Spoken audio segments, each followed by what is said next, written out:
pueblo ecuatoriano tiene que saber la verdad. Porque la verdad, como dice el propio Evangelio en el capítulo 8 de San Juan, versículo 32, dice que hará libres. Este es un pueblo creyente y valdría la pena que no olvide esa máxima cristiana y además que tampoco deje de recordar lo que dice el libertador Simón Bolívar. Él decía que más que por la fuerza nos dominan por el engaño. Y yo creo que es muy importante que el pueblo ecuatoriano tenga información cabal de cómo organizan el control de su mente y diríamos el asalto a su conciencia.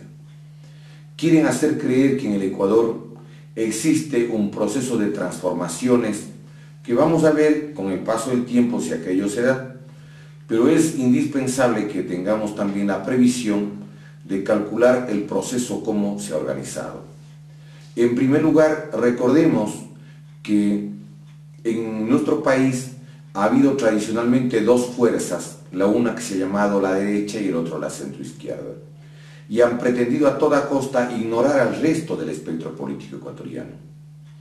Gobernó Roldós y Hurtado y se dijo que era el gobierno de centroizquierda. Vino después el gobierno de Febres Cordero y dijeron que era el gobierno de centro derecha, de derecha. Vino después el gobierno de Borges y dijeron que era el gobierno del centro izquierdo. Después retornó el sector de Sixto Durán y dijeron que era el centro derecha. Después ganó Abdalá Bucaram y dijeron que era el centro izquierda. Es decir, así sucesivamente ha manejado el país.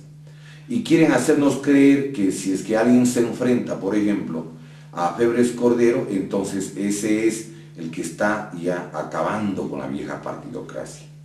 Porque uno de los aspectos a los que siempre acude la oligarquía es personalizar la dominación. Decían que el culpable de todos los males del Ecuador en el año 79 al 84 era el doctor Hurtado, y decían 4 años más no los aguanta nadie. Recordemos que después estaba Febres Cordero en el poder y decían hay que sacar a este desgraciado y las cosas van a mejorar.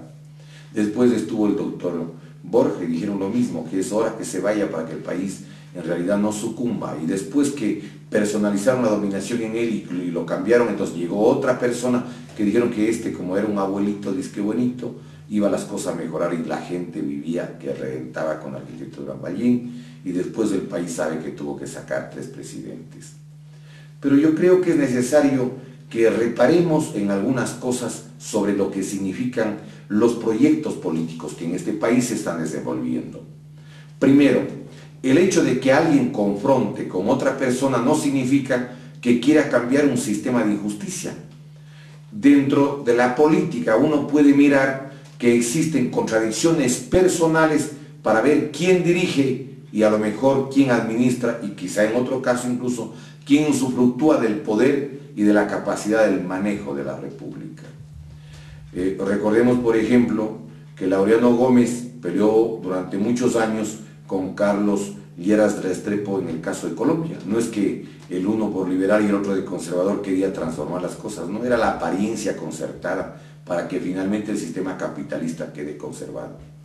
Recordemos que después luchó, por ejemplo, Samper, César Gaviria, con sus candidatos opositores, o el caso, por ejemplo, de Álvaro Uribe con César Gaviria, que aparentan tener diferencias, o con el caso de Horacio Serpa, que fue candidato opositor contra Uribe.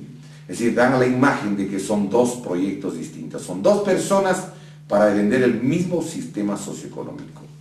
Incluso en América Latina les han desplazado a las viejas figuras con la apariencia de la renovación, pero para mantener el sistema de injusticia.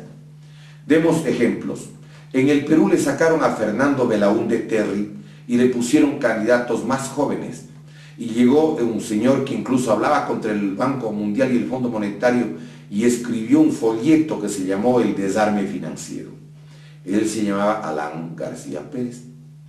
Y recordemos que el famoso hombre progresista, entre comillas, y que alguna gente decía que es de izquierda, ordenó la ejecución de más de 300 detenidos a los que echaba la culpa de que eran izquierdistas radicales, de las cárceles del Frontón y del Lurigancho a medianos del año 1986 en el Perú. El propio embajador norteamericano en la época, David Jordan, cuando se separó ya de la legación diplomática del Perú, sacó un libro en la que demostraba que este hombre izquierdista, entre comillas, tenía nexos con el gobierno norteamericano y el Departamento de Estado, y quizá incluso con el propio Pentágono, y que ellos resolvieron la ejecución de los 300 presos, entre ellos los dos más importantes matemáticos peruanos. Después llegó otro señor que hablaba contra el neoliberalismo, que decía que ya debía acabarse la política del Banco Mundial. Ese señor, que fue candidato opositor frente al escritor Mario Vargas Llosa, se llamó Alberto Fujimori. Y Alberto Fujimori llegó al poder e hizo exactamente lo que decía que iba a combatir de Mario Vargas Llosa. Y fue mucho más allá. Y privatizó todo lo que pudo en el Perú.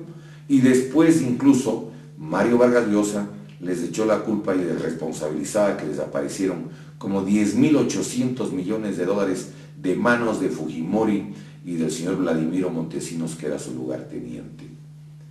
Es decir, aparecía como que el hombre de izquierda, porque se enfrentaba al otro, era el señor Fujimori. Recordemos que asimismo, después de él, le apoyó un sector de la izquierda, entre comillas, del Perú, después que ese mismo sector dijo que como ya había sido finalista Alan García y que él era de izquierda, que ya no había que hacer la segunda vuelta. Eso lo dijo la gente que estuvo en torno a la candidatura que se llamó en esa época de izquierda, el señor Alfonso Barrantes o Frejolito, el exalcalde de Lima. Después se fueron con el señor Fujimori. Después, diciendo que Fujimori les ha defraudado, se fueron con Pérez de Cuéllar, otro alfil de la política yanqui. Y después se fueron diciendo que el problema del Perú era de que nunca ha habido un indiecito y un cholito en el Palacio Pizarro, el Palacio Presidencial del Perú, y apoyaron y se fueron con el Cholo Toledo, que como todo el mundo sabe, era indiecito de apariencia externa, pero era gringo por dentro. Era egresado del mayor centro de desnacionalización y de deslatinoamericanización de los cerebros, que es la Universidad de Harvard. Ahí, egresado de Harvard. Y claro, él gobernó y fue, claro, política de rodillas, como los otros, del Fondo Monetario y del Banco Mundial.